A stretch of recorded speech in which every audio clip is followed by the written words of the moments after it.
Baltimore City Councilman Carl Stokes, and Lance Lucas is the president of the Black Chamber of Commerce. Hey, Ben, I want to start with you.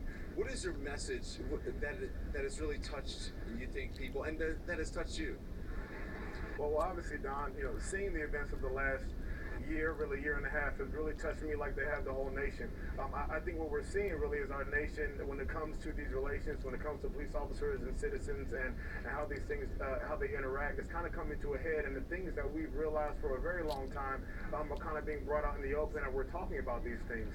And you kind of have these two sides. And so, as an American, as someone who watches the news and likes to stay involved, my heart hurts because I'm seeing the brokenness on both sides. And you mentioned earlier my thoughts that I wrote, and what I see is just the result of an underlying issue that we all have, which is our sin, and it creates this divide. When we try to do the right thing, we can't because of the sin in our life. And I always point to Christ because He's the one that can answer these issues we have. I mean, we've tried different things. We're trying to bridge the gap with poverty, with education, with job creation, with the police officers treating people the right way when they arrest them.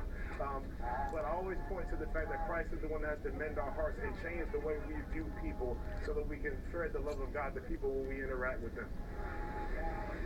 Yeah, you said, I see a brokenness that only Christ can give us wisdom and power to mend. But I want to get your reaction to the charges of these officers, Ben. Yeah, well, I think that it's first of all, it's a very sad situation to have 6 police officers that might be charged with homicide and killing someone that was in their custody. We saw the videos, and that's one thing about these camera phones. We're able to see a lot more of what's going on. But we saw the video, and it was obvious that Mr. Gray was injured. I am happy that there is going to be an investigation. I think that the community is very happy that that happens. That being said, I want the investigation to be transparent. Our hope is that if these officers have done something that is wrong, they will be brought to justice like anybody else would. And I want to ask you, because I want to take, where do we go from here is really what I want the focus of this conversation to be about. And I think the 3 gentlemen that we have assembled here can talk about that. What is your wish for the Black community here and across the country? And that really means America. When we say the Black community, we're all Americans. But what is your wish specifically for Black people in America all across the country? My wish for the Black community, specifically in some of these cities where these events have happened, and hopefully where they won't be happening next week and the week after, is that we're able to move forward and we're able to forgive some of the things of the past and some of the things of the present.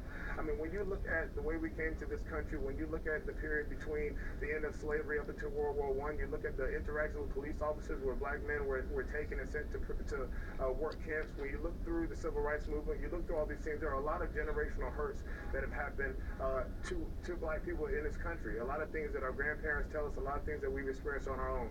My hope for the Black community, though, is not to portray that on every white person that they see. Every white person that they see is not looking at them, trying to get something from them or take advantage of them or to treat them wrongly. My hope in the Black community is that we are able to understand that we have great opportunity. Things are not as bad as they used to be. They're just not. And we have a great opportunity to take advantage of some of these things and to get education and to move forward. And really my hope for the Christian community, Blacks and whites, is to bridge the gap. The Christian community should be the example of what it means to not look at people because of the color of their skin, but really because of the content of the character. And all that happens because of the love of Jesus Christ. All right, let's talk to, I want to talk to Lance.